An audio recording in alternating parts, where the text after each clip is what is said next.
Everything I want is true. Everything I want for life is true. Me, I no go lie. Everything I want is true. Many things don't solve, but I still there on my grind. Me, I know they talk, not lie. Me, I just they preach, not my mind. Many things I they feel for her. Where I know they do those things. Many things I they think for mine. Where I want to do those things. Many things I they feel for my heart. Where I know they do those things. Many things I they think for my mind. Where I want to do those things. Me, I just ask myself, say where I want to do those things. Me, I just ask myself, say where when I go to do those things. Many things I they think for my life. Where I want to do those things. Many things I they feel for my heart. Where I know they do those things. Me, I just ask myself, say where when I want to do those things. Me, I just ask myself, say now where when I want to do those things. Cause if I tell you how I feel, she go tell me to relieve. Cause many times I just sleep for night. Me, I just see myself to eat for dream. And me, I just ask myself, say why I get to eat for dream. Many things where they solve for my life. Where I know they do those things. Many things I they feel for my heart. Where I want to do those things. Many things I they think for my mind. Where I know they do those things. Me, I just ask myself, say where when I want to do those things. Me, I just ask myself, say now where when I go to do those things for my life.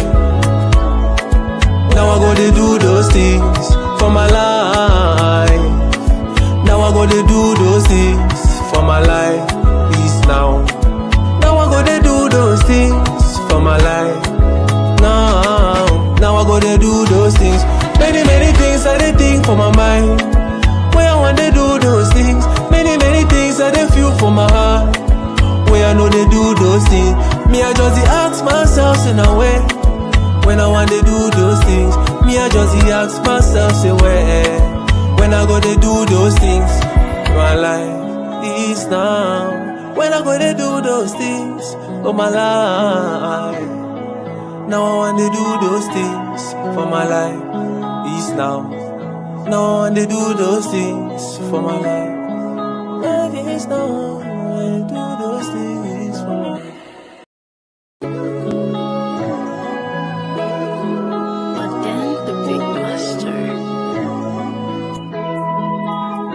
Everything I want is true. Everything I want for life is true. Me, I no go lie. Everything I want is true. Many things don't solve, but I still there on my grind. Me, I know they talk, not lie. Me, I just they preach, not my mind. Many things I they feel for her. Where I know they do those things. Many things I they think for mine. Where I want to do those things. Many things I they feel for my heart. Where I know they do those things. Many things I they think for my mind. Where I want to do those things. Me, I just ask myself, say where I want to do those things. Me, I just ask myself, say where when I go to do those things. Many things I they think for my life. Where I want to do those things. Many things I they feel for my heart. Where I know they do those things. Me, I just ask myself, say where when I want to do those things. Me, I just ask myself, say now where when I want to do those things. Cause if I tell you how I feel, she go tell me to relieve. Cause many times I just sleep for night. Me, I just see myself to eat for dream. And me, I just ask myself, say why I get to eat for dream. Many things where they solve for my life. Where I know they do those things. Many things I they feel for my heart. Where I want to do those things. Many things I they think for my mind.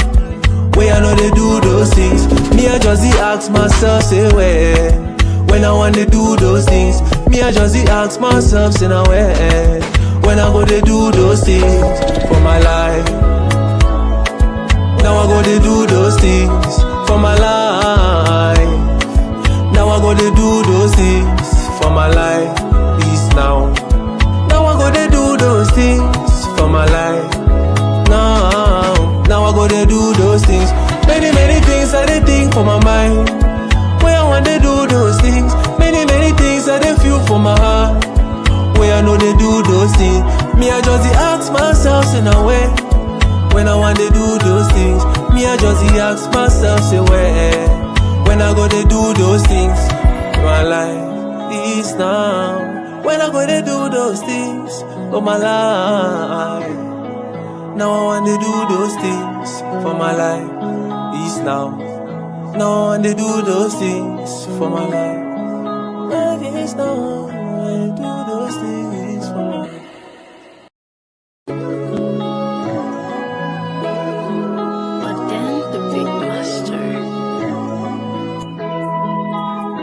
Everything I want is true. Everything I want for life is true. Me I no go lie. Everything I want is true. Many things don't solve, but I still dey on my grind. Me I know they talk not lie. Me I just dey preach na my mind. Many things I dey feel for her. Where I know they do those things. Many things I dey think for mine. Where I want to do those things. Many things I dey feel for my heart. Where I know they do those things. Many things I dey think for my mind. Where I want to do those things. Me I just dey ask myself say where. When I want to do those things. Me I just dey ask myself say where. When I go to do those things. Many things I dey think for my life. Where I want to do those things. Many things I dey feel for my heart. Where I know they do those things. Me I just dey ask myself say where. When I want to do those things. Me I just dey ask myself say now where. When I want to do those things. Cause if I tell you how I feel, she go tell me to relieve. Cause many times I dey sleep for night. Me I just dey see myself dey eat for dream. And me I just dey ask myself say why I get to eat for dream. Many things where they solve for my life. Where I know they do those things. Many things I dey feel for my heart. Where I want to do those things. Many things I dey think for my mind. Where I know they do those things. Me I just dey ask myself say where. When I want to do those things. Me I just dey ask myself say now where. When I go to do those things for my life. Now I go to do those things for my life. Now I go to do those things for my life is now. Now I go to do those things for my life. Now I go to do those things. Many things I dey think for my mind. Where I want to do those things. Many things I dey feel for my heart. Where I know they do those things. Me I just dey ask myself in a way. When I want to do those things. Me I just dey ask myself say where. When I go to do those things, my life is now. When I go to do those things, oh my life. Now I want to do those things for my life is now. Now I want to do those things for my life.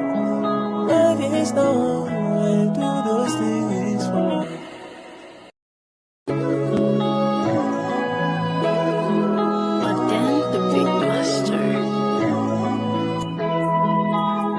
Everything I want is true. Everything I want for life is true. Me I no go lie. Everything I want is true. Many things don't solve, but I still dey on my grind. Me I know they talk not lie. Me I just dey preach na my mind. Many things I dey feel for her. Where I know they do those things. Many things I dey think for mine. Where I want to do those things. Many things I dey feel for my heart. Where I know they do those things. Many things I dey think for my mind. Where I want to do those things. Me I just dey ask myself say where. When I want to do those things. Me I just dey ask myself say where. When I go to do those things. Many things I dey think for my life. Where I want to do those things. Many things I dey feel for my heart. Where I know they do those things. Me I just dey ask myself say where. When I want to do those things. Me I just dey ask myself say now where. When I want to do those things. Cause if I tell you how I feel, she go tell me to relieve. Cause many times I dey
Hello and good evening, ladies and gentlemen. Thank you for joining ABS News Talk tonight. I am yours truly, Chris Anu, joining you from the great state of Texas, Houston, Texas to be precise. Thank you for tuning in, especially those of you joining by way of satellite television from across continental Africa. Thank you. Thank you for tuning in. But most especially for those of you tuning in from the Federal Republic of Amazonia, the southern Cameroons. It's a privilege to be with you, and I'm glad you are connected to satellite once more. I also like to welcome all of you tuning in by way of the social media from the continent USA, Europe, the Middle East, and anywhere you find yourself across the globe. It's always a privilege to serve you through this medium. Thank you for tuning in. Today,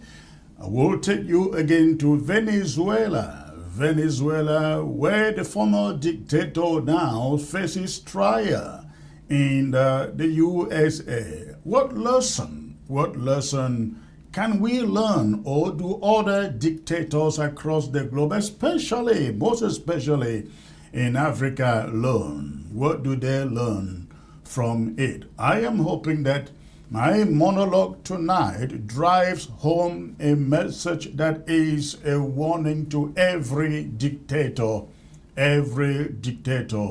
out there. Please stay put. I will be right back. ABS can help you reach your target audience like never before. Advertising on ABS, you'll benefit from our extensive reach and dedicated viewership. We offer special advertising packages during primetime slots and popular shows. You'll also be featured on our social media platforms, reaching an even wider audience. Don't miss out on this opportunity. Take your business to the next level. Contact our advertising team at absafricativ@gmail.com. ABS can help you reach your target audience like never before. Advertising on ABS, you'll benefit from our extensive reach and dedicated viewership. We offer special advertising packages during primetime slots and popular shows. You'll also be featured on our social media platforms, reaching an even wider audience. Don't miss out on this opportunity. Take your business to the next level. Contact our advertising team at absafricativ@gmail.com. All right, ladies and gentlemen, thanks for staying put out there again. Tonight, we're going to take you back to Venezuela. But before I take you to Venezuela, let me take you to Amazonia, the Federal Republic of Amazonia, where we are learning that the mayor of the local government called Umojok local government. Umojok local government, for those of you who do not know Amazonia or understand the southern Cameroons, Umojok is in the Manu County. It's in Manu County. We are learning, coming to you live tonight, that the mayor of Umojok was picked up. We do not know who picked him up yet, but we have a correspondent on the ground who is going to bring us some update on that development. Again, the mayor of Umojok picked up by forces that are yet to be detected. Some say they were picked up by Amazonia restoration fighters. Those are mere allegations. We cannot confirm that. But this is a guy we are talking about, the mayor of Umojok in the Manu County of Amazonia, or the southern Cameroons, picked up by whosoever. We cannot tell. He was picked up over the weekend. I think it was picked up Sunday. I am being joined by our correspondent in Manu, who has been following up on this arrest of a Umojok local government mayor. Hello. Grace. Hello. Okay, thank you for joining me. Tell me what you know about the arrest, or is it abduction, of this Umojok mayor, please. Yes, I want to thank all our listeners on ABS TV, the mouthpiece of Amazonian freedom. Uh, I am your correspondent, and what I've gathered is information gathered from various sources. At the moment, hello, can you hear me? Go 5 on 5. Go ahead. Okay. What I would like us to know, the first thing is that this mayor for Umojok Royal Council is equally the chief of that village or that town. Okay. So he's not just, yes, he is not just the mayor, he's equally the chief. So information concerning his adoption or his whatever is not publicly given, considering that we are in Africa and a chief has been taken. Okay. You called him. You said a thief has been taken. No, a chief. A thief has been taken. Explain that. No, a chief. A chief. Okay, Royal Highness. Oh, I get the point. Go on, please. Yes. Yeah, he is a chief of a Umojok town, and at the same time a mayor. Okay. When was he picked up? The information got today morning. We got the information today morning. So the real source is that he has told his family that he is coming for a meeting in Manfe town. That he has been summoned to yes, he has been summoned to attend a meeting in Manfe town. Okay. So while he left Umojok this morning, nobody knows the time, but source from the family ranks is saying that he had a meeting in Manfe town. So as he left the house, coming towards Manfe, he was picked up in a village called Mbakang village. Mbakang village is a very tiny village, but it is well known because there is a missionary hospital there that has been working for more than, yes, Mbakang village is known only because there is a missionary hospital there. I'm sure the Baptist or the full gospel, I don't know. So the village is well known because of the presence of that hospital. Okay. So he was not big, yes, and it should be about 25 to 30 kilo, 25 to maybe, I don't know, kilometers from Umojok. Okay. So, yes, but what is really happening is that he was carrying a Catholic priest in his car, and the priest was set free by whosoever took him away. The priest was not beaten, he was not molested, he was not asked to give anything. Okay. Yes, so he has been taken away. So, but people are murmuring around that those who call him should have some information about who took him. Because how did they know? Whosoever took him, by the way, would not have known that he was the one in that car. Did they also take his car, or they left the car behind? Oh, no one has gone to the scene for security purpose because the military should be there, and now I didn't really make any investigation. No, the car is there. Sources say the car is there. They didn't go with the car. Yeah, the car is there. Yeah. So, this particular mayor is somebody who at times, when it comes to education, for example, when schools open. Yeah. Hey, I'm sorry. Yes, I cannot be in my house because of network problem. So I am beside the road. That's okay. Go on. We can hear you. Okay. So this mayor is one who always favored school reopen. And however he play his games, we don't know. Because schools are always stable in Umojok. So we don't know if he has good relationship with the boys on the ground, the restoration forces, or how he plays the game, we don't know. But one of the interesting things is that as of now that I am calling, from all my information that I've gathered, no call has come to the family. Because normally, if he was picked for ransom, a call should have come to the family, demanding huge sums of money. Okay. But nothing has been called. Yes, and since no call has been made yet, people are suggesting that it may be a political game. So when they suggest a political game, who are they suspecting here?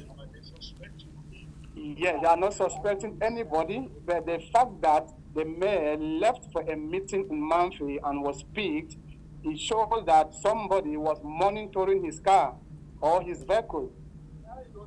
And don't forget that elections will soon be coming. And these elections are coming for the post of the mayor. So anything can happen. You know, the political game is slippery now in Cameroon. Anybody can do anything. Okay. Yes, but there are other groups saying that it can still be the restoration forces. And if they are the restoration forces, and at this time they haven't made a call, then his life should really be in danger. So everybody is proposing and suggesting whatever they can suggest. Okay. So he was picked up today, right? Yes. Today, the information came maybe when people saw his car parked beside the road and he was not inside, then information spread. So when the information spread now, people started asking questions and then information started coming. Then they knew that he was in that car with a Catholic priest. Yes, I'm sure the Catholic priest will be in the place to give more information, but there is no way I can ever contact him because I don't know who he is, who he was, his name, which parish. That one would be difficult for me to make because I'm not a journalist. So we know that. Yeah. But then the Reverend Father who was let go is not talking? No, you know, with a mission, you know, the Catholic mission work like a cult. He cannot speak for something he might not know well. But what we know is that he wasn't harmed, he wasn't touched. So I'm not sure he can go on to give statements like that without caution. Okay. Yeah, because things are very dangerous now. You can say something and the government hunts you down. You can say something, another person hunts you down. So in most cases, people would like to stay quiet. Okay.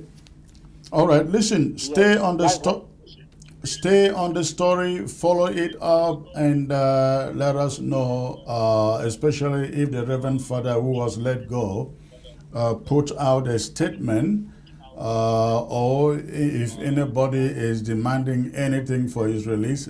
Stay on the story and update us, okay? I will. This is my own contribution for the struggle. Okay. Thank you for the call. Thank you. Thank you. All right, that is that, ladies and gentlemen. Again, the face you find on your screen there is that of the mayor and equally chief of Eyumojok local government area in Ambazonia. We are told he was picked up early today. He was driving from Eyumojok to Manfe.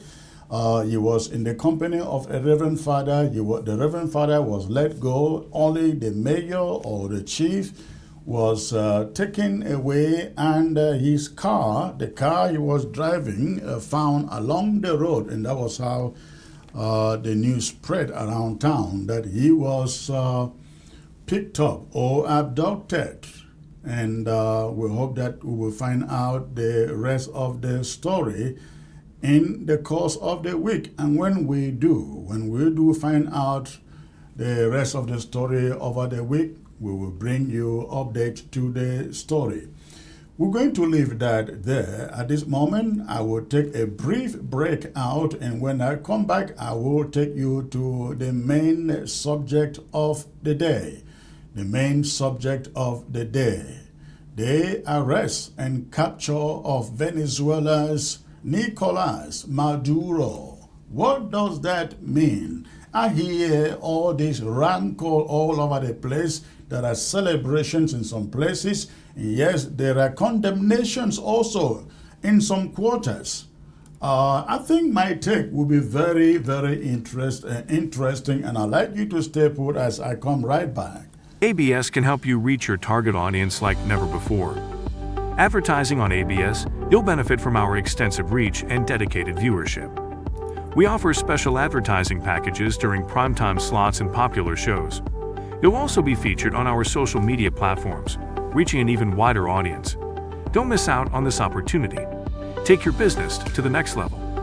Contact our advertising team at absafricativ@gmail.com. ABS can help you reach your target audience like never before. Advertising on ABS, you'll benefit from our extensive reach and dedicated viewership. We offer special advertising packages during primetime slots and popular shows. You'll also be featured on our social media platforms, reaching an even wider audience. Don't miss out on this opportunity. Take your business to the next level. Contact our advertising team at absafricativ@gmail.com. ABS can help you reach your target audience like never before. Advertising on ABS, you'll benefit from our extensive reach and dedicated viewership. We offer special advertising packages during primetime slots and popular shows. You'll also be featured on our social media platforms, reaching an even wider audience. Don't miss out on this opportunity. Take your business to the next level. Contact our advertising team at absafricativ@gmail.com. All right, ladies and gentlemen, thanks for staying put in there at this moment. Again, as promised, I take you to the story, the narrative of the capture and the charges brought against Nicolas Maduro, the former president of Venezuela. This is an intriguing story that calls for lots of attention because of the implication, the precedents that it sets across the globe. You find a situation where the powerful can sneak into the backyard of any leader and pick him up and take him away. That's exactly what we found in this story of the arrest of Nicolas Maduro. But let me bring you my talking point on this subject before we weigh onto the discussion for the night. Once I bring you my talking points, I will then bring in my panel for tonight. Yesterday's court appearance of captured Venezuelan President Nicolas Maduro was not merely a legal proceeding. It was a geopolitical moment laid bare, raw, unsettling, and revealing. In a New York courtroom, the former strongman stood in restraints, in chains, flanked by marshals, listening through an interpreter as the judge addressed him. Are you Nicolas Maduro? The judge asked, and Maduro quickly responded, I am the president of Venezuela. When asked to plead, Maduro did not equivocate. He said he was not guilty. He said he was a decent man. He said he had been kidnapped.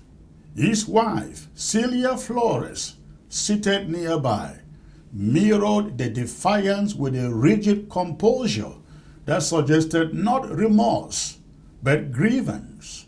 Grievance at having been stripped of power and paraded before the very order he spent years defying, that is, the American authority. Maduro's demeanor in the courtroom was telling. He was not subdued. He was affronted. This was not the posture of a man acknowledging a reckoning, but of one insisting on an injustice. The court to him was not a forum of law, but a theater of humiliation. And yet, for millions of Venezuelans scattered across borders and continents, those who fled hunger, those who fled his repression and fear, this moment yesterday in court felt like history exhaling. Whether justice or spectacle, it was a turning point. The world predictably split in two. One camp condemned the manner of the arrest. They invoked sovereignty, international law, and a dangerous precedent. The other camp applauded, framing the moment as liberation, a dictator finally facing consequences. The Venezuelan opposition leader, speaking on Fox News last night, said she would hurriedly return home from hiding. She was chased out by Maduro's regime for daring to challenge it. To her and many like her, this was not an abduction. It was an opening. France, the United Kingdom, and the entire European Union addressing a hastily summoned United Nations Security Council yesterday in New York, were quick to denounce the method, while carefully avoiding any forceful condemnation of Washington. They frowned, but they did not act. And therein, ladies and gentlemen, lies the hypocrisy that defines our age. Condemnation without consequence is not principle, it is performance. Paris, in particular, spoke with a straight face about legality, even as history records France's hand in the overthrow and installation of regimes across Africa. You can name Chad, you can name Côte d'Ivoire, Mali, Gabon, Cameroon, and beyond.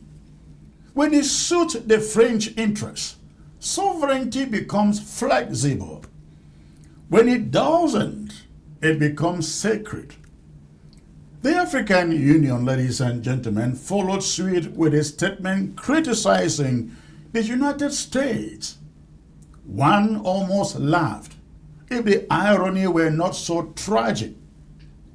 Africa is home to the world's densest concentration of sit-tight rulers, dictators.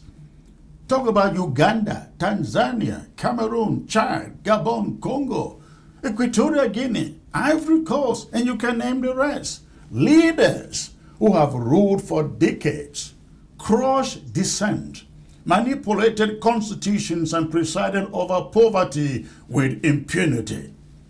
The AU's anxiety is certainly not about Venezuela. It is about precedent. It is about fear.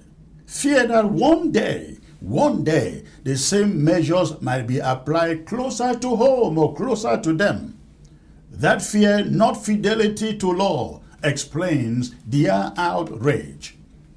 Then there is America's own house, divided as ever. On the left, condemnation arrives swiftly, not because of a consistent philosophy of international law, but because Donald Trump did it. When Trump acts, Democrats reflexively don the robes of Pharisees and Sadducees, scolding from the moral high ground they really occupy when power is theirs. National security becomes secondary to partisan theater in Washington. Principles become props.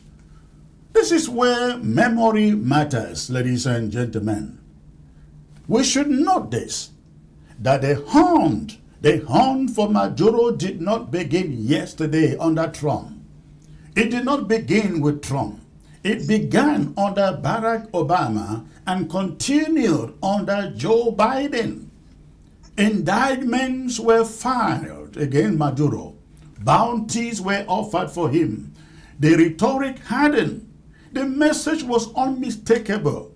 Maduro was a target. And here is a question that demolishes today's manufactured outrage. What were those bounties issued by Obama and Biden for? To invite Maduro to a Venezuelan court? To place him under house arrest in Caracas? Or to do exactly what was done yesterday by Donald Trump? Seize him and put him before an American judge? You cannot light a fuse for years and then feign shock when the explosion finally comes.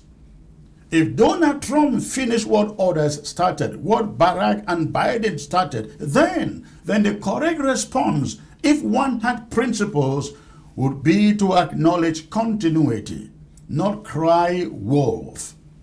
But principles are scarce in Washington, D.C. Politics, plentiful. Now let me be clear here, because clarity matters. I am not here to defend a sovereign nation invading another, arresting its leader, and exporting him to stand trial abroad. I condemn it in the strongest of terms. Such actions corrode international norms and invite a world where might routinely trumps law. Today it is Venezuela. Tomorrow it could be anyone. This is dangerous terrain. But condemnation must coexist with honesty. Geopolitics is not a seminar. It is a contest of interest. The United States did not hunt Maduro primarily because he sponsored drug cartels, not because he persecuted opponents or filled prisons with his own citizens. Those crimes were tolerated for years.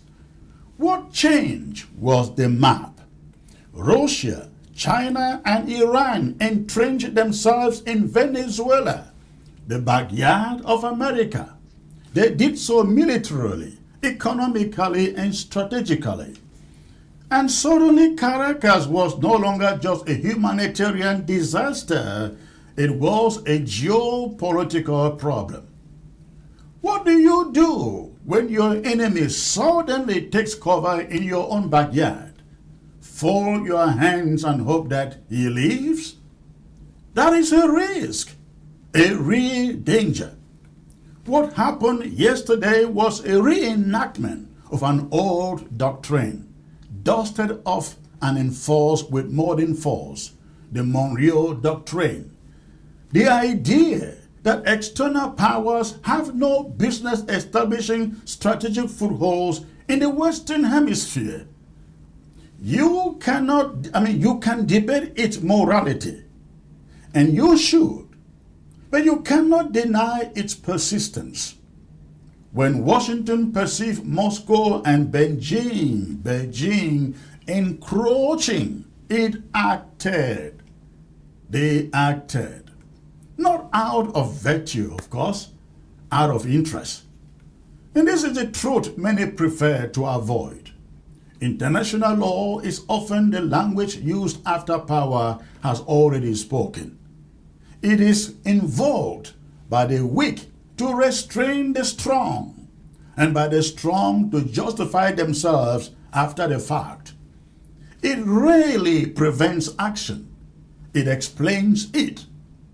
Still, responsibility matters too, and here is where Maduro's own choices return to indict him. He did not have to rule with cruelty. He did not have to jail opponents. He did not have to crush protests or preside over an economic collapse that sent millions fleeing across borders from his country. He could have governed with restraint, respected human rights, and reduced the pretext for external intervention. He did not. Instead, he ruled as if consequence were a myth. Dictators always believe they are exceptions, isn't it? They mistake longevity for immunity. But history is unkind to such illusions. When a country bleeds its people, empties its streets, and exports despair, it invites attention. When that attention meets geopolitical rivalry, the end game accelerates. That is how dictators fall. Not always neatly, not always justly, but inevitably. Some fall to their people, some to coups, some to cuts, and some like Maduro to the collision of their own abuses with the interests of greater powers. Yesterday's courtroom scene in New York was not justice perfected, it was reality exposed. A world where hypocrisy is bipartisan, sovereignty is selective, and power, naked, unapologetic power, still writes the final draft. If we are to learn anything from this moment, it is this. The language of outrage must be matched by the courage of consistency. Otherwise, we all are just actors in a drama we pretend to oppose until it reaches our door. And ladies and gentlemen, that is my talking point on this subject. I am being joined from Abuja, Nigeria, by somebody who has been following these developments across the continent. I am here talking of Austin Ahegbe, who is an African analyst. He is joining me from Abuja, Nigeria by phone only. Austin, it's great to have you. It's great to have you, sir. Thank you very much. Nice to have you joining on this program. Thank you. I am sure you have been following up this development from the Western Hemisphere, talking about the capture of Nicolas Maduro. What is the feel out there in Africa as a whole? So first, let me begin with, I've listened to your monologue. Yes. Let me begin with the African Union perspective. The African Union statement is very, very, appalling. Okay. That also coming from ECOWAS, who aligned his statement with that of African Union. You see, I'll state it very clearly. When governments think that usurping national law is not a problem, but we then come back and talk about sovereignty, when there's usurpation of international law. When the election of 2018 in Venezuela was highly condemned, over close to 7 million Venezuela exited the country because of repression, the crackdown on different decent voices in Venezuela. It was not a problem. Right. The charter of the United Nations was not invoked. Correct. When there are situations in which freedom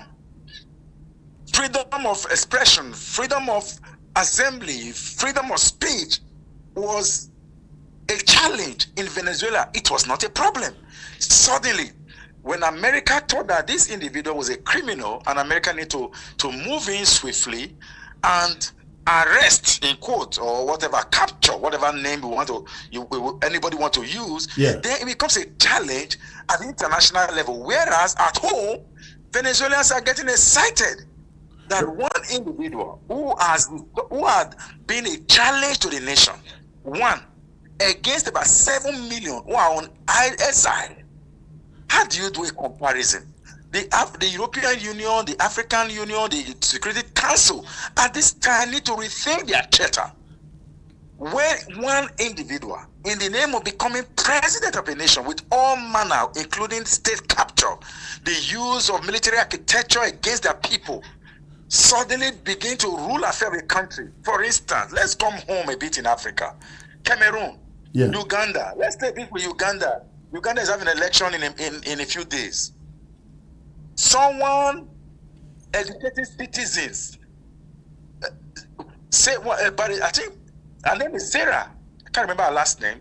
Educating citizens on the electoral act of that same country, a public document. The government architecture, the state police, arrested and took her to court on charges of possession of a public document.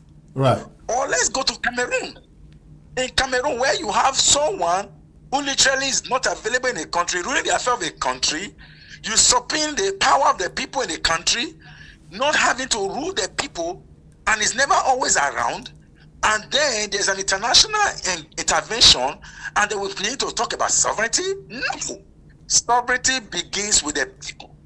If the leadership of any country, including African country, cannot and does not believe that the people of the country need to have their voice heard, then that individual does not have the moral justification to talk about sovereignty.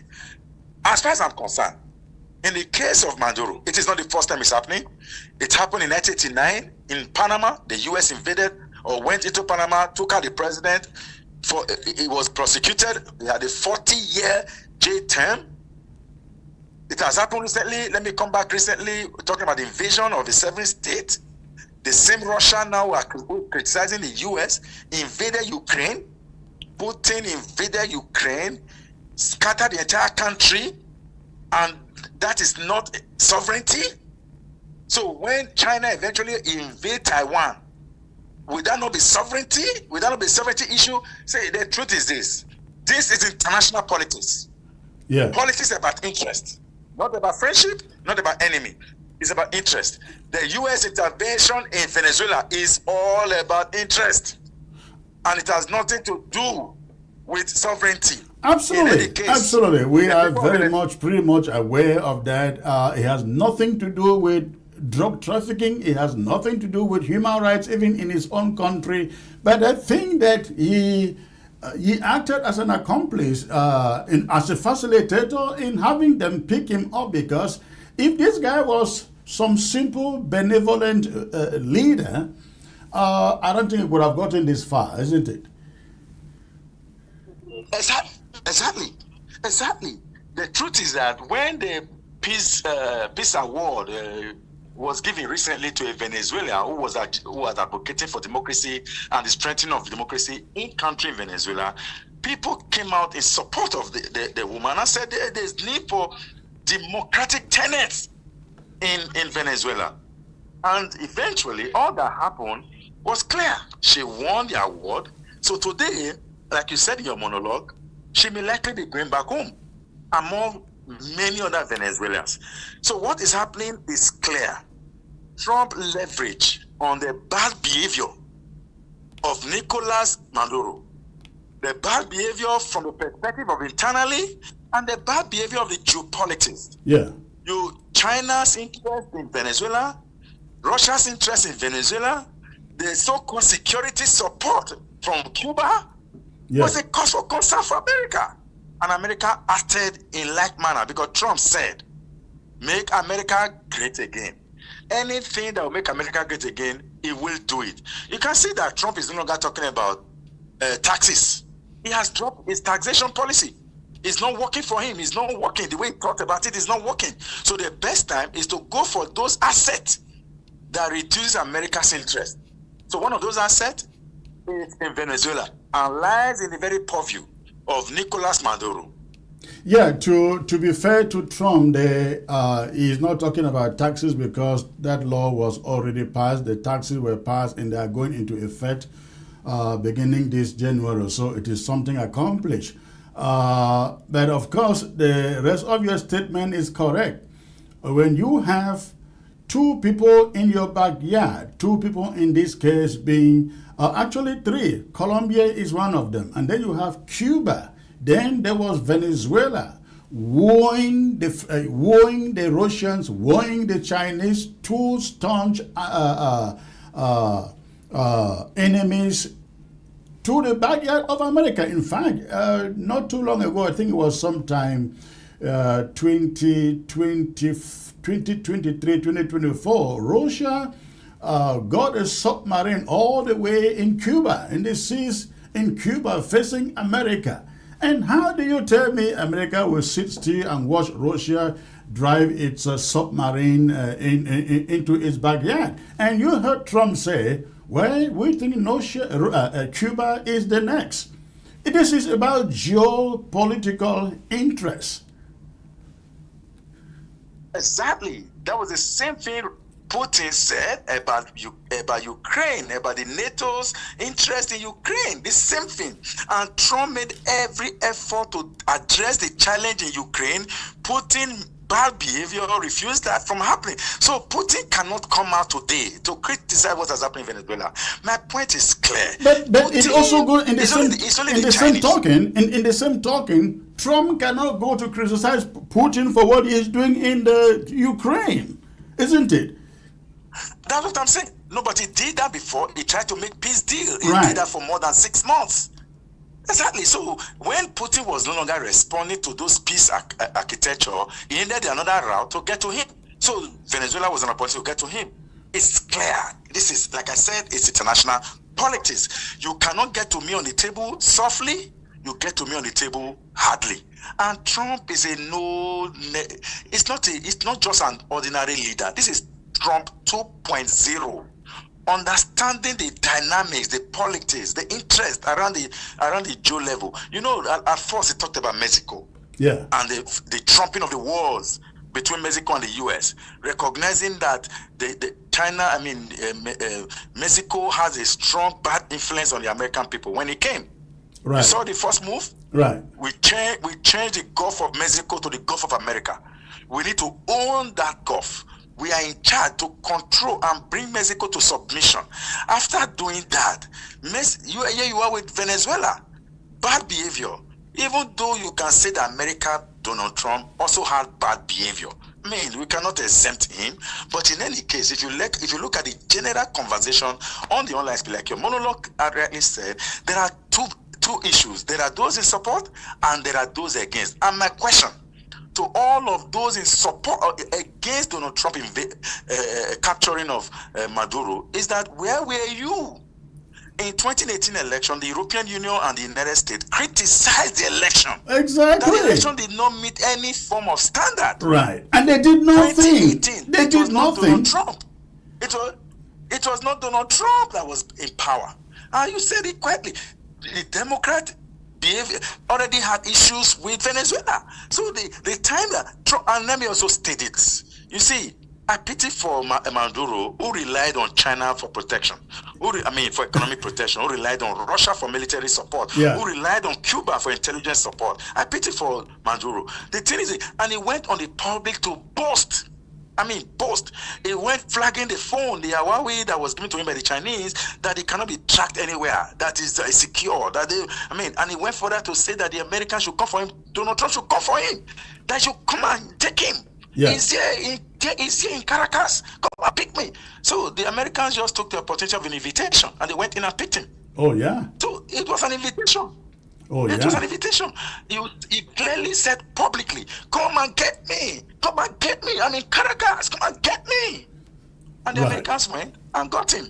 It's simple. It's a deal. When I hear people talk about the invasion of Venezuela, I said, no, it's not. It was not an invasion.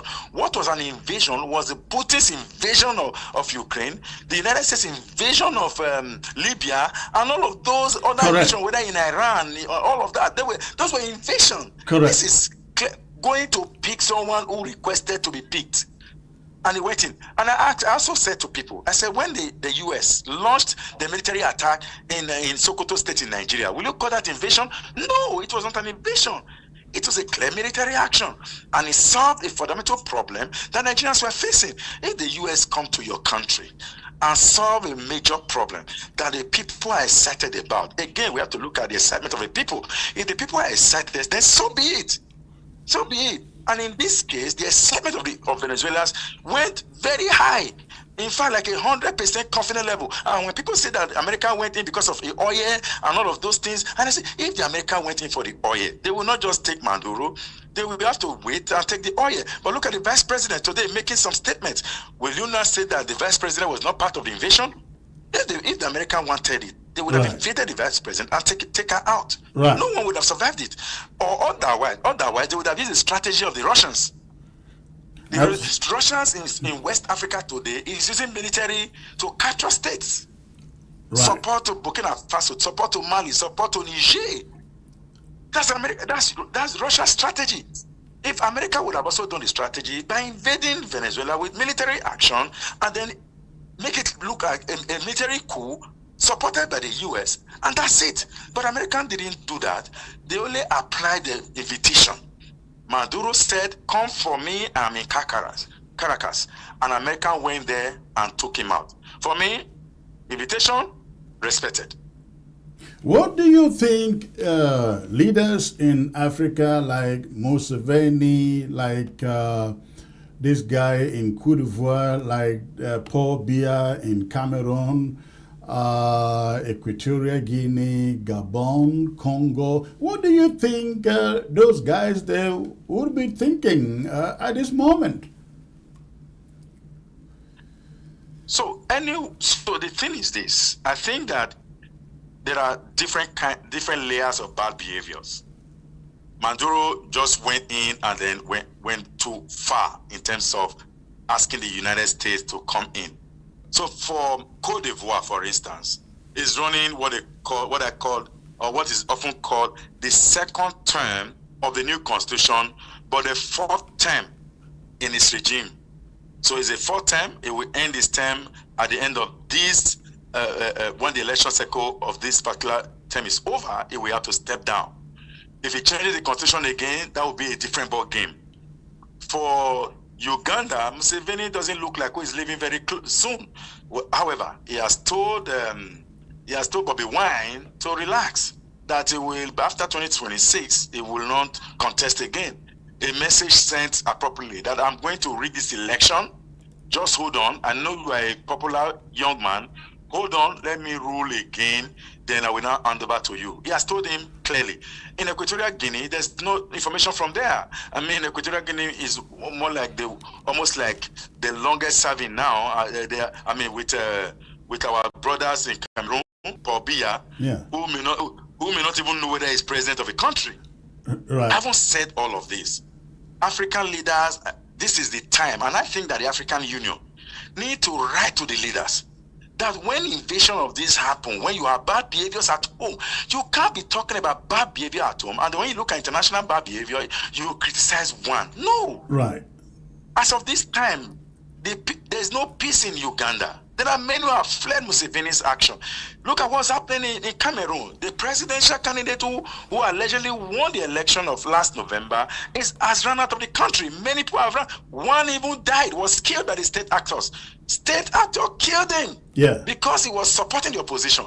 So tomorrow, when you take out that leader, will you be telling me about sovereignty? I say no. If you have bad behaviors at home, you should suffer the international consequences. Absolutely. Absolutely.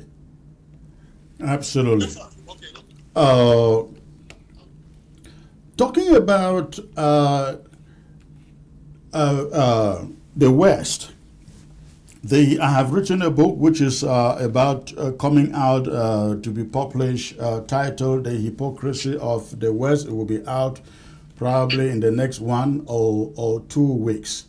You see the meeting hastily put together at the UN Security Council yesterday, and you listened to the French talk, you listened to the British talk.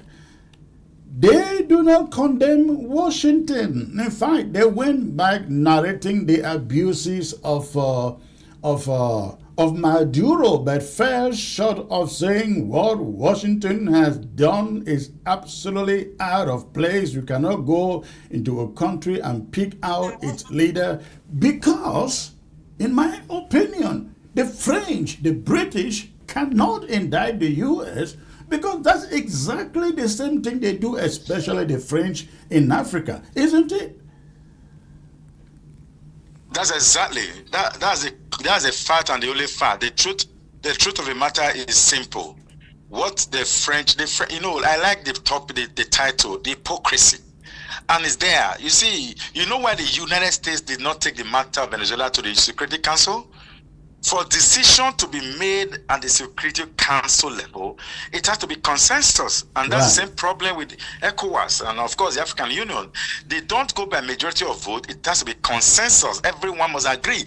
And they can never have that consensus because China and Russia is on the side of Venezuela. How can you have consensus? Was it not exactly what happened in Ukraine? Ukraine never had a consensus because Russia will veto. Russia and China may likely veto that position. So when you veto it, the US, in fact, in this case, there is no way NATO members will go against the United States. It's not possible.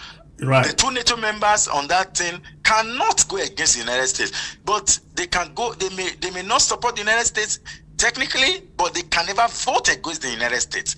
So when you see but those kind of consensus agreement, that's not only because they are buying together in NATO, but it is also because that's exactly what they do.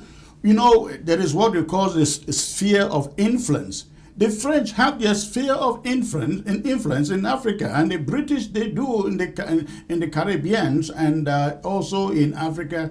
They are prepared. They will be willing to do anything in any of those places, and they don't expect opposition from the USA. And that is why they cannot oppose the USA in actions like this. Exactly. So this is my domain. Don't come to my domain. So don't cross over to my domain to try to influence any actor.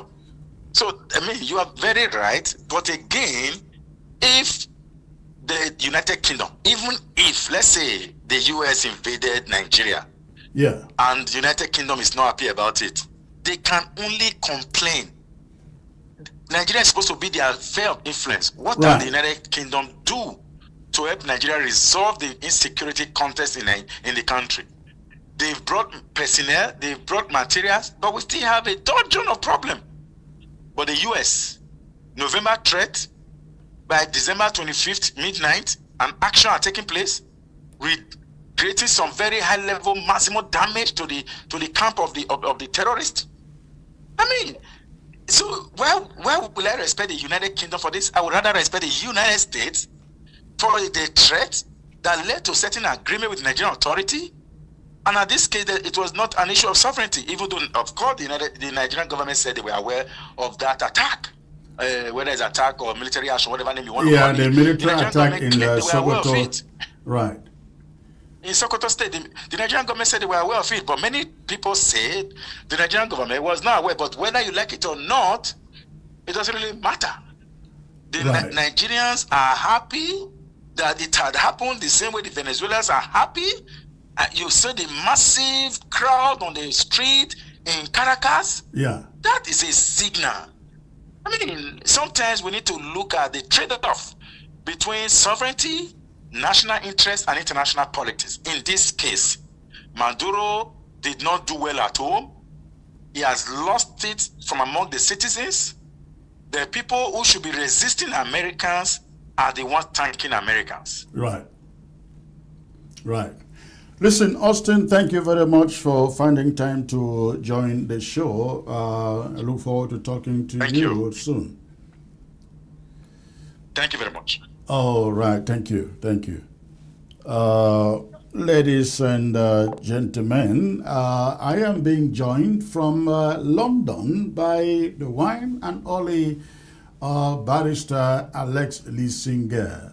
Barrister, it's great to have you, sir. Thank you, Chris. It's always a pleasure to be on your program, and my greetings to the people of the Cameroons, Africa, and the world at large. And I will start by telling you that you are allowed to be a dictator if you can give your natural resources. I'm all yours. All right. Let's delve into the issues. Unfortunately, I'm still expecting the other guests to show up to join you. But give me your take. Give me your take on the events of the past few days, beginning Saturday with the capture of Nicolas Maduro to the USA? Chris, to be honest to me, I'm not surprised because I've never, ever looked at the international community to come and rescue Africans or developing country as they call it. Rules are rules, laws are laws, and the international law that we talk about, it doesn't apply to these Western countries. The people we know, the majority of them as colonial masters. The West have never done anything great in Africa. Their job is either to enslave us, promote apartheid, or their colonialism. I will sit here. I'm not more interested in Maduros. I know most Arab countries that are friends with America and European countries, they are dictators. Yes, we love democracy, election, but I look at it in a different dimension. These people, they have their laws. There were 51 founding members of the United Nations. I'm sure Venezuela was one of them. And these guys, they sat there, they said, we have veto power. China, France, Russia, UK, US. Robert Mugabe was trying to change these things. I want international democracy. Africa should have a veto power. If you don't have that veto power, if you don't have that nuclear weapon, nothing will happen. If you look at the UN Charter, Muammar Gaddafi used to sit telling these people at the UN General Assembly that look at the UN Charter, you say all nations are equal. They are sovereign. They will laugh at him. People will walk out Western countries. He was right. He was telling you that you violate the UN Charter. Because if you look at Article 2, Sub 4, it prohibits the use of force against a territorial integrity. That was Venezuela. I am not condoning that I love Maduro or whoever. Because the same government is still there. One man is out, the same government is there. Maybe they have negotiated, as we call it, for the oil. UN Security Council Resolution 242 established the principle inadmissibility of acquisition of a territory by force or by war. The General Assembly Resolution, those are all their laws. 2625 established that a territory of a state shall be subject to no military occupation. All those things. We think this is new. For more than 45 years, the United States have been engaging in various publicly known covert operations and foreign intervention in Nicaragua around 1981, 1990, in Afghanistan in the 1980s, in Libya in the 80s, in Canada in the 1983, in Panama in 1989, you go to Iraq in the 1990s, in Haiti in the 1994, 95, 20 or what? Afghanistan again after the war on terror, 2021 to 2020, Iraq again, and we go to Pakistan, Yemen. So they have been doing it. But today I want to focus more. No country should be the judge. That is my point. If we sit there, we don't like A, we don't like Chancellor, we send Chancellor to go to Africa and accomplish our Western mission. Chancellor did not do it. He's in prison today in the United Kingdom for 50 years. So when I see us African, most of us in 1945, we were not country. Then today they bring something they call international law, and we just follow it like idiots. I always say, national interests supersede all laws. The UN Human Rights Committee have made several times, they have put situation that US should pay Iran. They will do nothing. We, especially, I like to focus on Africa. We are just existing on Earth. People have made laws that they don't benefit us, and we just follow it. To me, I know this might sound controversial, and I will say, I would prefer the people of Venezuela to remove Maduro than the US should come there and abduct him.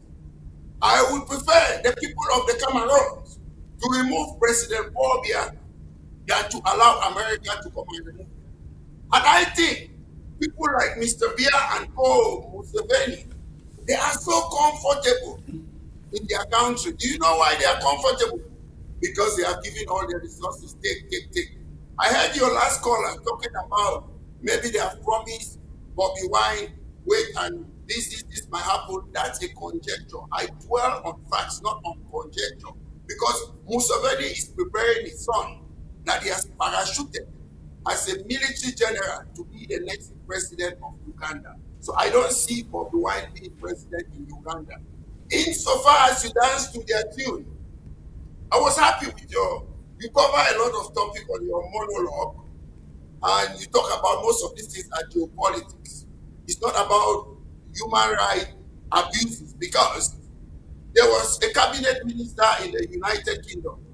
He once said that they are more interested in national interests than human rights. It's a fact. We have seen how many people have been killed in Gaza. Close to 70,000. Nobody is talking. We saw a lot of things. When we talk today, they say G7, world power, world leaders. They don't mention Africans. We just sit and look. African Union is being sponsored by the European Union.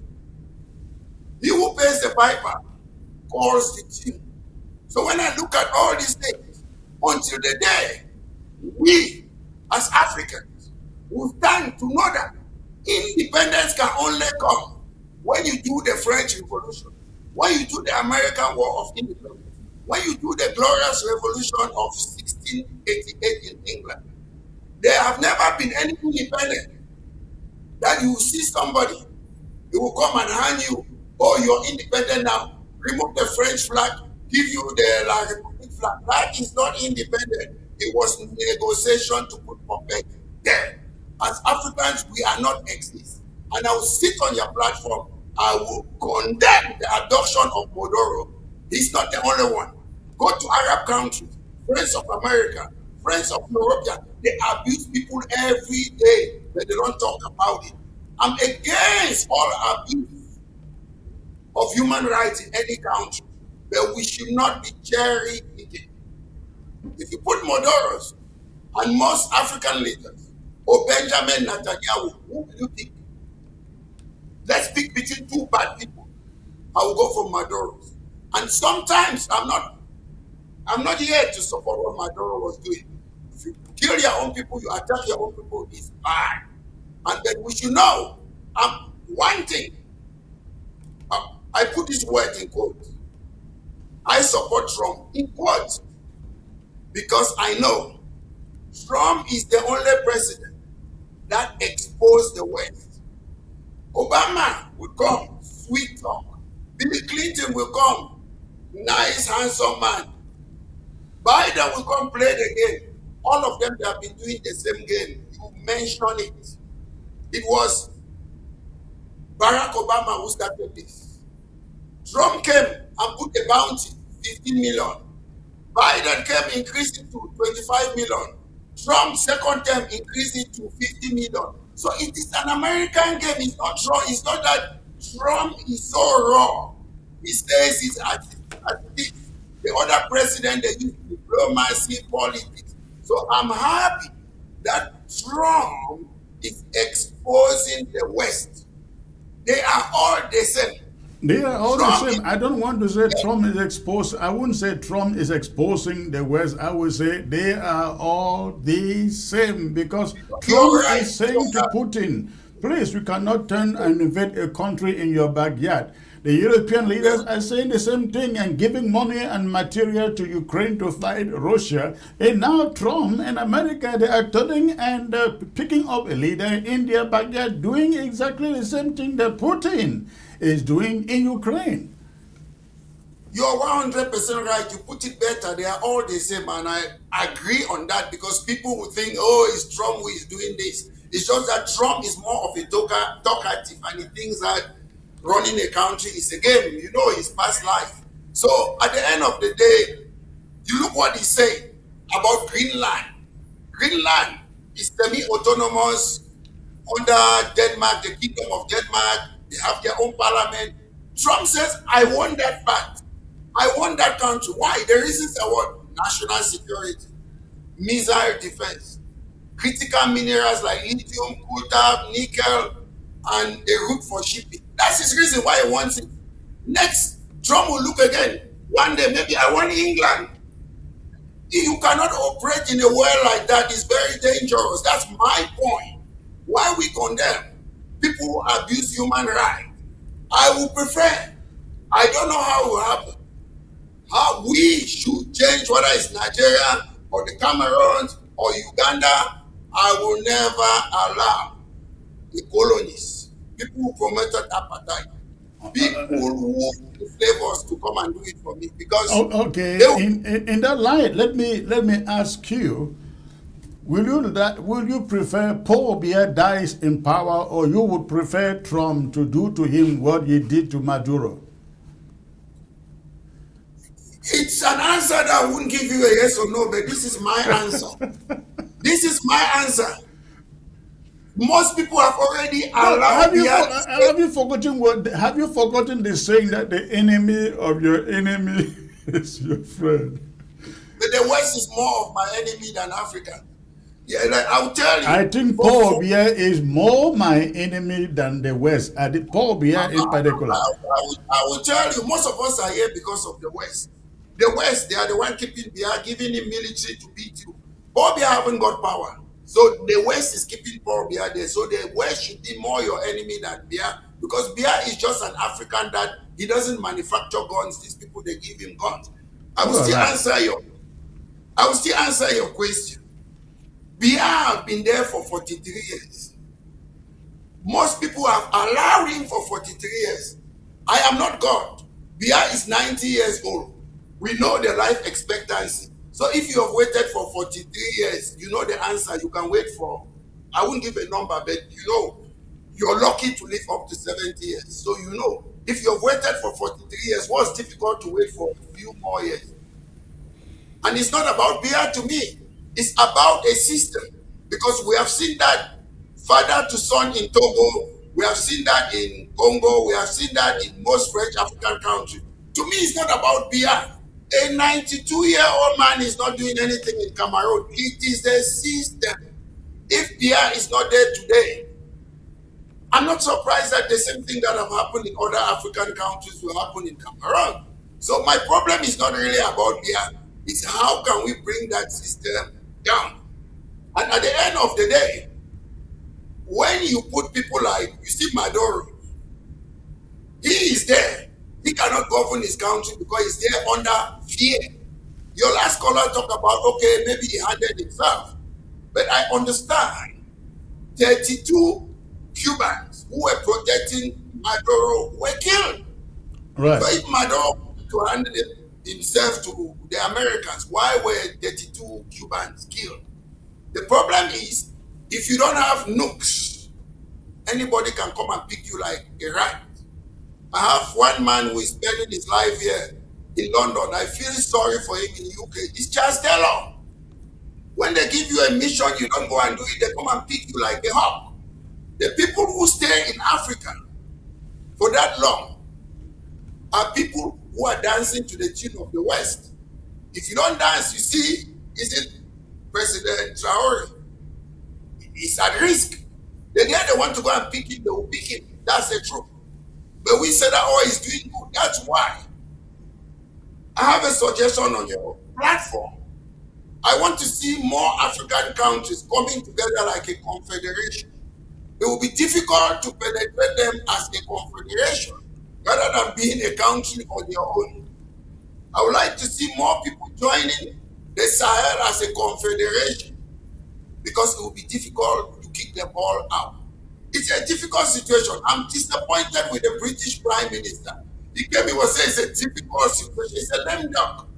I don't expect the British Prime Minister to be in office maybe by the end of this year. This man is a human rights lawyer, a top lawyer. They are asking him questions about the US reaching international law. He cannot answer. Yeah. He's there fighting rabbits. I've never seen a prime minister in this country like that man. He sits there, he wants to justify, but luckily, the good thing in England, the people will kick him out. That's the truth. Because we have free democracy here. He's very unpopular, and he's maybe the most unpopular prime minister that have ever existed in the history of the United Kingdom. They made an opinion poll. A lot of people in the UK, they were against Maduro. I mean, against the abduction of Maduro. It's not because they love him. They don't want to give. Some person cannot just enter your house and pick you. That's the point. We are not saying Maduro is a good man. If we start doing that, But then look at it also this way. Look at it also this way. If Maduro wanted to prevent his abduction or capture, why not just lead the people in a way that you are at least considered a benevolent dictator or a benevolent leader, so that you are not picked up because of human rights violations, you are not picked up for drugs dealing. So there is no reason, no excuse for anybody to invade you and pick you up. I mean, he caused it. Listen, Chris, sometimes the West, they implant their people inside the system. It is difficult. I'm not saying they implant people. Look at Gaddafi. They say, oh, he was killed by his people. It's not true. The CIA, before anything happened, they are already in the scene. And CIA doesn't mean to be a Caucasian. They could still be the same Libyans who are Arab who are working for the West. So when they you see Maduro sometime, in order for you to sit, I'm not giving this is not an excuse, to start running your country, then you know there's a bully behind you. If you have a scale of preference, you will even forget about doing those things. You will focus more on this, on the bully, because a big country is on your head. If you know your next door neighbor is dangerous, for you to sit and run the country is very, very difficult. Because at the end of the day, I have no evidence. They have spoken to some of his maybe cabinet, they have accepted, okay, we will stay there. You see, if Venezuela was an African country, the military would have taken over. But their military, they are not like that. They are very professional and patriotic. They distinguish between politics and military. So that's why you see the same government is there. And Mr. Trump is threatening these people. That's the danger. And as you rightly stated it, that they are applying what the Moron doctrine. No colonialism in the Western Hemisphere. That's what they are saying. Okay, so the Americans, they were supporting colonialism during President Moron's period. They don't do it near our country or hemisphere or whatsoever. So you see, these are evil thoughts. These are people who believe in their interests. And I don't know when some of us from Africa will start thinking to that it's our interest. Because most people, they see, we are ignorant how these people, they operate. We sit and say, oh, the West should come and save us. My God, these people came to Africa. They said what?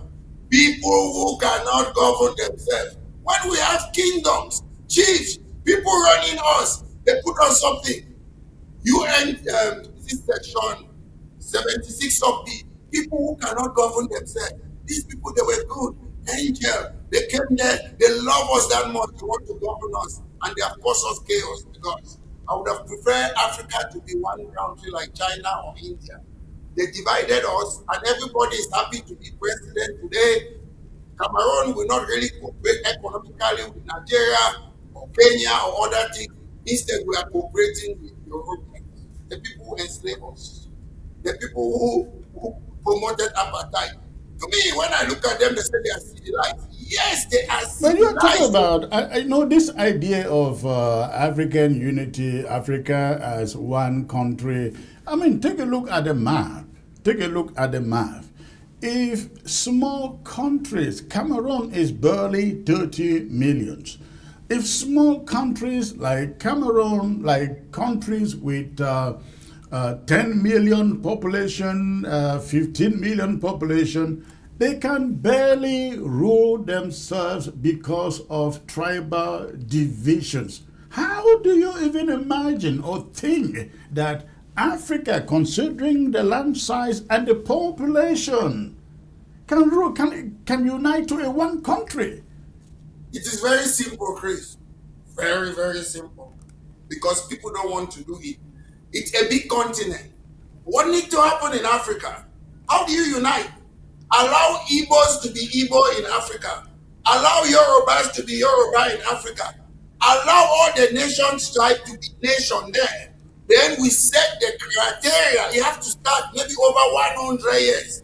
You start now when you cannot be forcing a national unity on different tribes in the Cameroon. Allow, there will still be other countries, but allow these people to be autonomous in Africa. Then we have a general parliament to make a decision on what. He has to start step by step. Then maybe in 100 years' time, like in London, London is no man's land. Boya is no man's land. Maybe Victoria Kumba, some parts in the Cameroon, Douala too. Do you know why? Once as people, we know you recognize my own culture and tradition. As time goes on, people mix. Those things will disappear bit by bit. That's why the European Union, in order for you to join it, you have something they call the Copenhagen criteria. Democracy, protection of minority, market economy. You set the condition. It is a starting point. We will not be alive when it comes to that point. But you have to make sure that everybody is autonomous, free to practice their own whatever culture and tradition. There is no one size fit culture to impose on 1 billion Africans. It's that bit by bit. That's how you do it. And nobody is talking about it in the African Union because these people are happy to be their president. They want to control. They want to enjoy their dictatorship. They don't look for the future. If you look like, how do you call it, United Arab Emirates, I'm sure it was made up of about 9 countries that came together. And look at it today. You put a criteria and you start step by step. You don't just come together like that. It doesn't work that way. You know, the problem in Africa is who should be the one to put down that criteria. Nobody in Lagos will want Paul Biya to put down the criteria. Nobody in Yaoundé will want somebody in the Ivory Coast to put down the criteria. Nobody in Egypt would want somebody in Ivory Coast to put down the criteria. It is all about me, me, me, me. Look at our small Amazonia. How many governments and leaders do we have in a small Amazonia of 8 million people? Nobody wants to bow or listen to any other person. It is me, me, me. And that is what is killing us in Africa.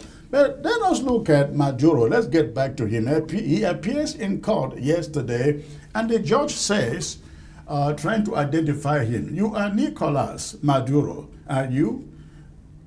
He stands up and says, "I am the president of Venezuela." Venezuela. Do these dictators ever know when power leaves them?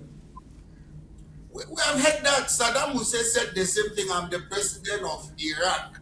So most of them, they will always say so. He knows that he's no longer in power.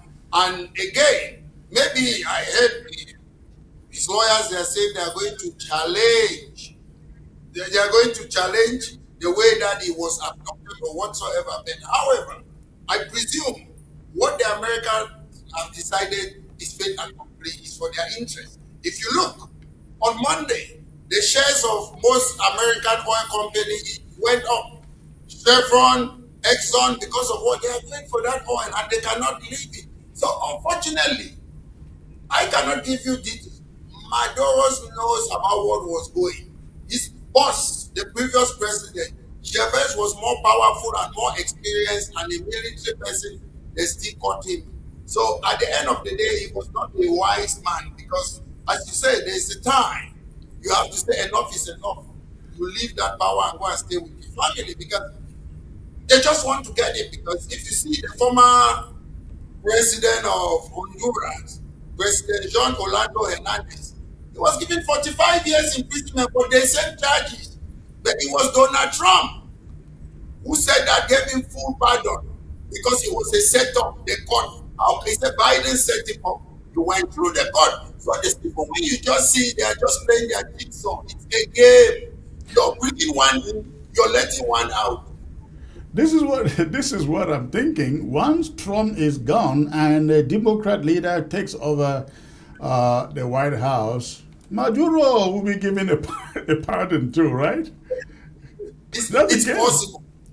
It's really possible. When I look at it, if you want to stop drug, why are you allowing the former president, who was also, as they call it, narcotic terrorist, you're letting him to go? Maybe there's one more place in prison for this Maduro, then they are removing the space for. And they're all. In politics, what goes on is the idea of dog eating dog.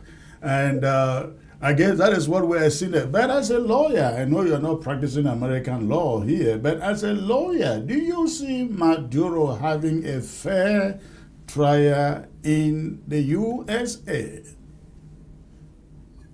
They are saying that normally. I've heard what they are saying in US. They are saying that the Congress should have allowed this. He has to pass through Congress. The president shouldn't have done this. The president is saying no because of the operation. They couldn't notify the Congress. But all to me, those things, these people are business people, is politics. And to say fair trial, I've already looked at the public opinion. Most of these people, I've not seen a lot of American politicians, a lot, when I mean a lot, in Congress condemning this. It's as if most of them, they are happy for what is happening. And sometimes American politics, American law is really influenced by politics. You saw the trial of Donald Trump. They knew that if you convict Donald Trump or send him to prison, the American people will say the person that we wanted as president, you put him in prison. So sometimes American law plays a lot. It plays a lot with politics. They look at public opinion. So it works like that. I presume in the UK is a little bit different. Because the UK, they like to be right. But Americans, they play with the law. I presume in the UK, it would have had a fair trial. You look at this former, is it Argentinian president, who was here? How do you call him, this dictator? They have to lobby behind Margaret Thatcher. They let him go because he assisted America during the Falkland War. How do you call him again? He's of late. He was here. So sometimes they can say this man is our friend. We can let him go. But I don't know. You should know more. I don't think, to me, it's an opinion. It's a fait accompli. They cannot let him go. That's my view. It's just a fait accompli. All right. Before we go on break and come back and open the phone lines, I'm asking the listeners a question, especially if you are Cameroonian. If you are Cameroonian out there, this is a question I would like you to answer when you call. Would you prefer that Trump or anybody else, any powerful leader comes in and take out Paul Biya? Would you prefer that Trump or any leader else comes in and take out Paul Biya? That is a question I will expect answers from you when you call, when we come back. Please stay tuned. ABS can help you reach your target audience like never before. Advertising on ABS, you'll benefit from our extensive reach and dedicated viewership. We offer special advertising packages during primetime slots and popular shows. You'll also be featured on our social media platforms, reaching an even wider audience. Don't miss out on this opportunity. Take your business to the next level.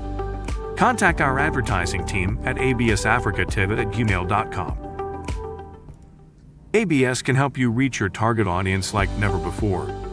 Advertising on ABS, you'll benefit from our extensive reach and dedicated viewership. We offer special advertising packages during primetime slots and popular shows.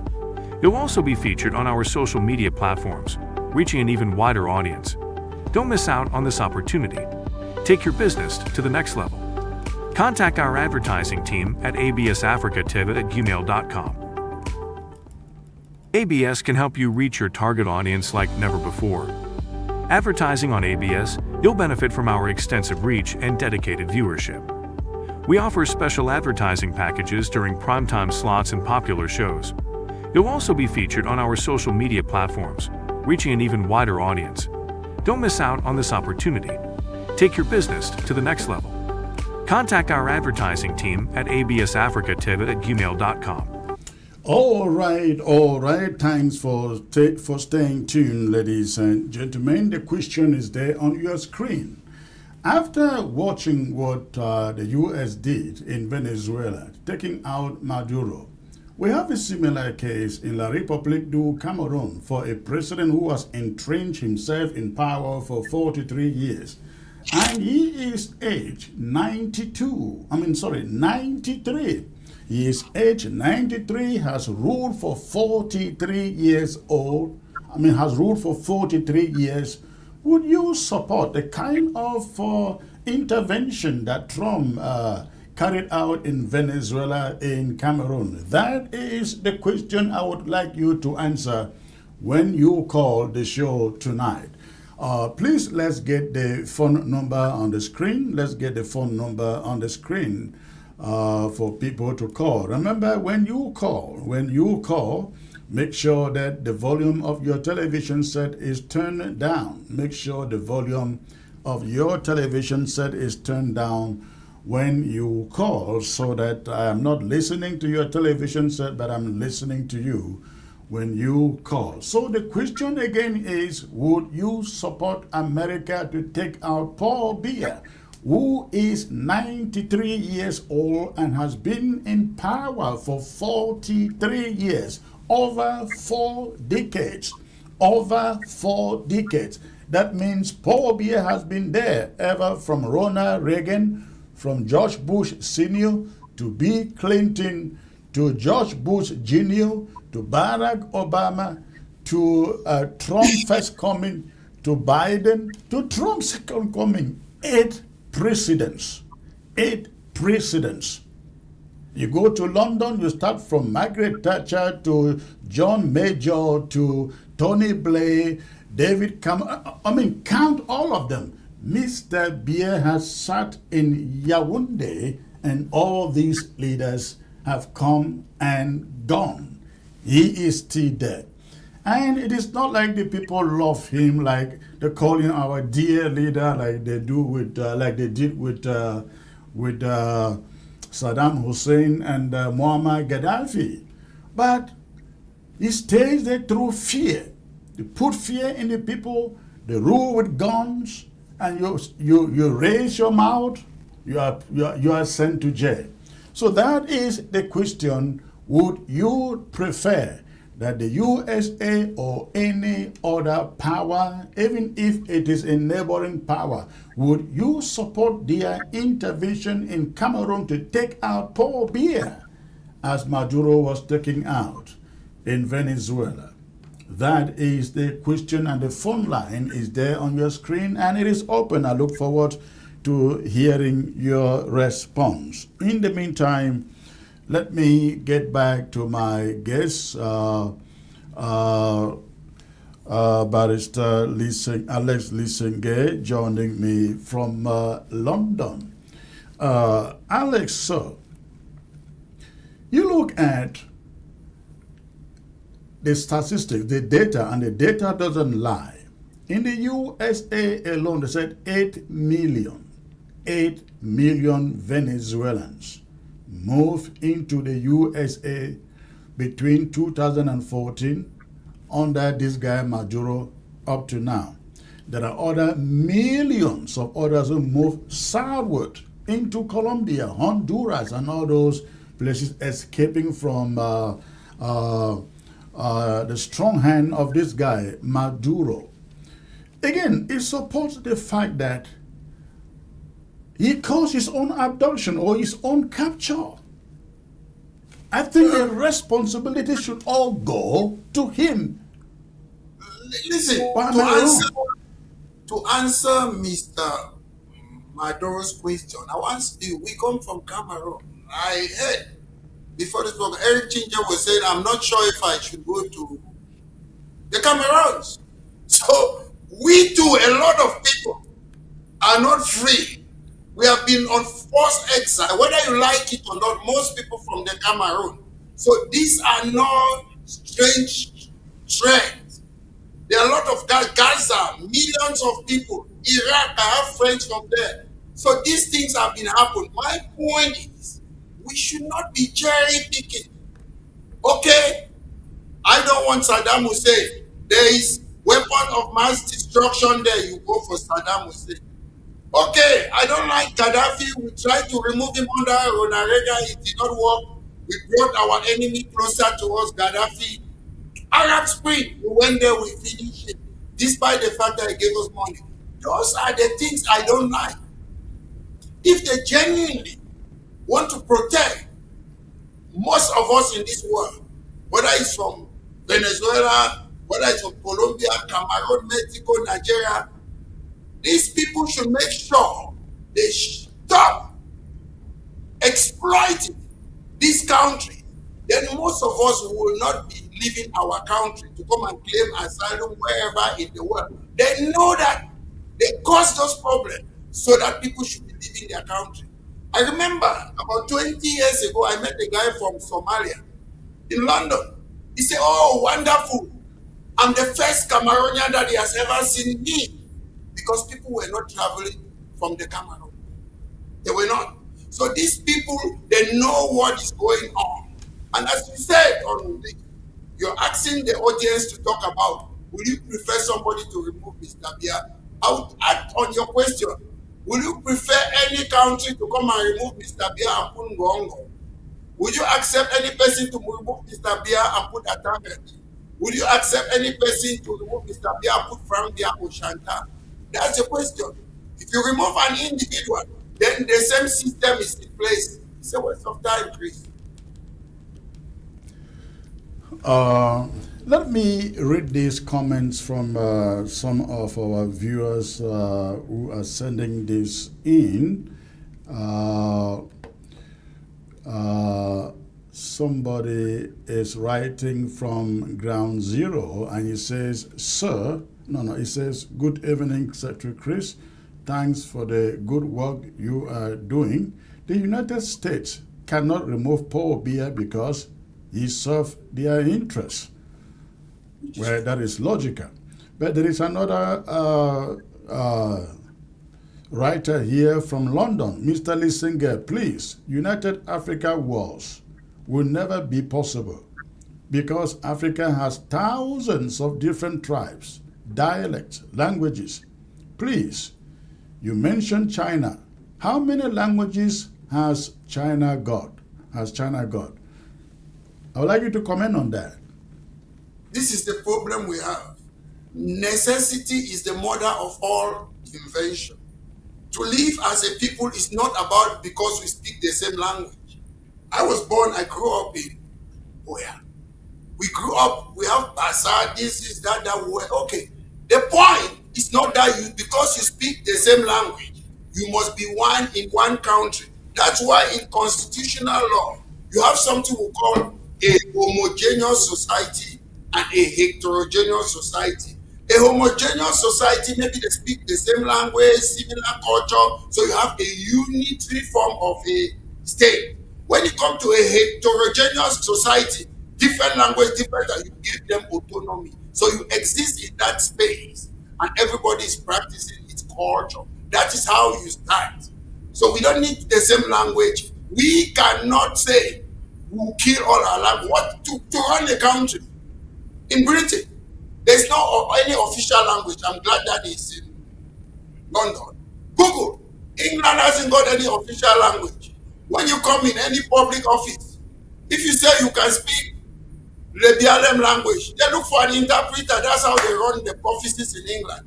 They don't say everybody must speak English. English is just a de facto national language. They don't have one. So the point is, language is the least of our problem. The problem is, as a human being, what do you need? Shelter. You need a job, light, electricity, water. Then the space, whether you're Igbo. In England, you have 4 tribes that created United Kingdom. If today I want to go to Scotland, nobody will stop me. It's my personal wish. If tomorrow I want to go to Northern Ireland, there are Irish people a tribe, or Welsh. So if today we have Africa, all the tribes are autonomous. When I mean autonomous, we can speak. English is widely spoken. We can be using it, but we make sure we respect the Igbo people, the Yoruba people. They do their own things. If I'm an Igbo man, I want to go and live in Yoruba land, nobody stops me. So that's how European Union is. European Union is almost like a country. So how do they live together? How do they do that? You can travel, they have the same passport, they have their parliament, they have everything. You start by bit by bit.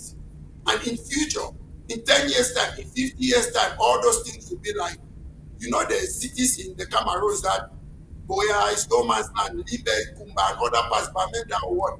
As you keep on growing to be that one Africa, you realize that in future you'll be one. All right, listen, we are going to leave it there. Thank you for joining me. I look forward to having you on again, sir. Thank you very much. All right, ladies and gentlemen, that will be it for tonight. I look forward to being back here on Thursday. But before I go, let me remind you again, I have a book launch that is coming up in about a week's time. I have published a book titled The Hypocrisy of the West. The Hypocrisy of the West. That book will be coming up soon. It will be everywhere. Amazon, Barnes and Nobles, everywhere books are sold. You will find it there. The Hypocrisy of the West. Once it is ready, I will present you copies here on the set. But for now, we'll call it a night, and I look forward to coming back again on Thursday to be with you. All right, good night. God bless you all.